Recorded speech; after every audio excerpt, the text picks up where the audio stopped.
All right, so we can see here that the defense, which is the blue team, is set up in a 1-3-1 type of defense, right? So this is what we want to beat. Obviously, we can see that they're set up like that in that type of alignment. Now, to beat the 1-3-1 defense, what we want to do is put pressure on the middle, right? They are lined up in a line right here. They want to they want to put pressure on our team up high, right? But what we want to do is penetrate the middle of the key and force them to break, right? So, we don't want to fall into any traps of, going down the sides of the floor and falling into their zone defense, right? We want to get down the middle as quick as we can, break their defense, and force our cuts in this small little window that we might have them. Okay, so I'm going to show you guys a strategy to do that. There are going to be some different things that may happen, some different scenarios here. It's not an exact cut and dry play where it's going to work the exact same way every time. There's going to be different scenarios. There's going to be different things that come up. There's going to be different ways that we can read and react to this. So this video is going to be a little bit slower. All right, let's really take a look at it to break it down. Okay, so the first thing that we want our ball handler, number one, to come down the side of the floor. Okay, that's what we want. Now we have to understand here in a 1-3-1, we're going to have this player right here guarding the basketball, right? So this player is going to be guarding the basketball. So they might be looking a little bit, more over here than just standing straight, right? But again, it depends on how, the team is going to be setting up their zone defense. So what we want to do with this 1-3-1 is we want to get the ball to the middle. So how we're going to do that, we have a couple different options. We could have number two come over here and set a screen on number one. So then our number one can get to the middle. So what they're going to do with the basketball is they're going to drive to the middle, and then they're going to seal this defender. So they're going to ensure that they are in front of number one here, right? So that number one can't come off of that screen or backpedal, right? And basically block off our number one. We want to basically seal them, right? After we come off of that screen, we want to, make sure they're behind us, put our butt into them, put our butt into the defender a little bit so that they don't really have the wiggle room, right, to sneak up on us, right? We're pushing them back, okay? So we're getting number one on the blue team completely out of the play. That's what we're doing right here, okay? And we'll go over, there are some other options we can do it without the screen, but we're gonna have number two screen to start. Okay, that's our first thing. Okay, now as that is happening, we're gonna see number three on blue likely take a step up, right? Because we won't want number one. They're not gonna want number one on our team to have momentum right now. That's not what they're gonna want, right? So, we don't want to have momentum here as this particular player and to be able to pull up and shoot from the free throw line, right? That's not what they're going to want to do. So they're going to likely come up here, right? And they're going to put pressure on our point guard, our number one. Now, what's going to happen here is we're going to have our number five, and you might see this player move in a little bit because we're playing a little bit more toward the middle. We're going to have our number five move from the middle to the floor, to the side of the floor, and we're going to have our number five stand between them and the basket and basically seal them. And while we're doing that, we're going to have our hand up, our hand closest to the basket, so we can get the ball into number five, whether that's going to be a bounce pass or a lob pass, depends.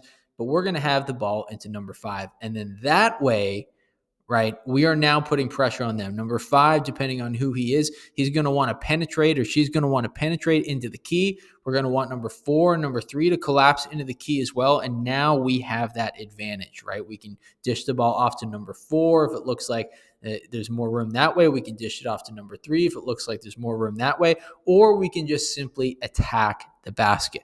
Right, so there's lots of different options here that we have, right? But generally what we're doing is we want to put the pressure through that middle of the floor, right, to give us multiple options. We want to find a way to get lower down here so that we are lower than that 1-3-1, right? It's going to have to happen quick.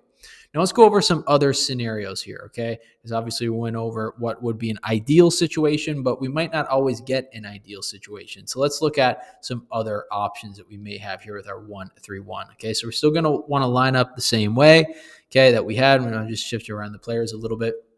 Now, what happens if we don't get this screen, right? Do we always have to screen every time? No, we don't always have to screen every time.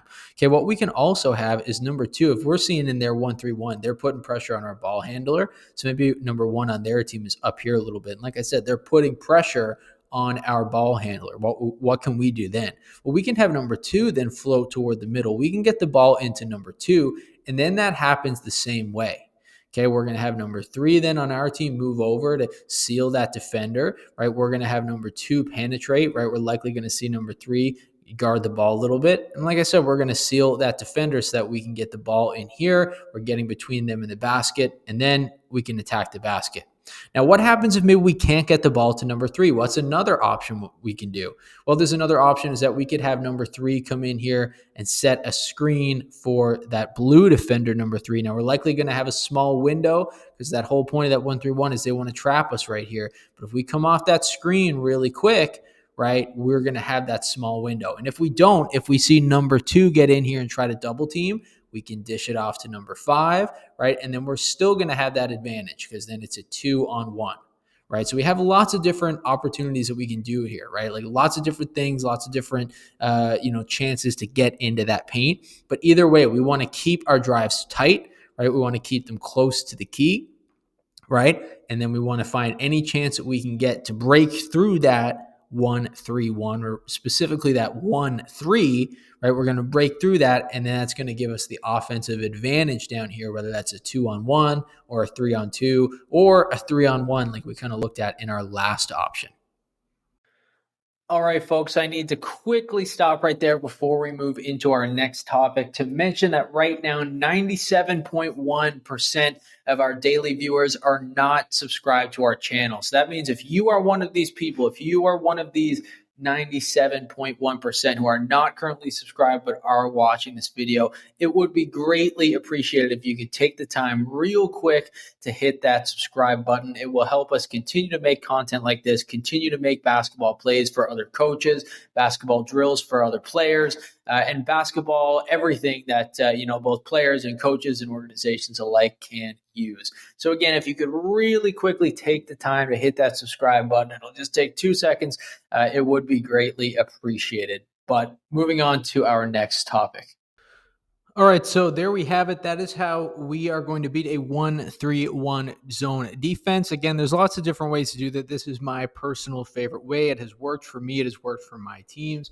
But let me know if you'd like to see another type of zone defense, how we can beat that, how we can attack that. Again, the key with a 1-3-1 zone is we want to get past that area of 3, right? How do we get past that area of 3? When you're looking at different types of zone defenses, right, we want to look for different ways to exploit that. But in that 1-3-1, we want to get past the 3. And then once we get past the 3, we want to enter that area where there's one player, right? And then we have an advantage, right? We want to send 2 players down there, find ways to have 3 players down there, etc. Right? So that's my favorite way to do it. That's my favorite way to beat a 1-3-1 zone defense.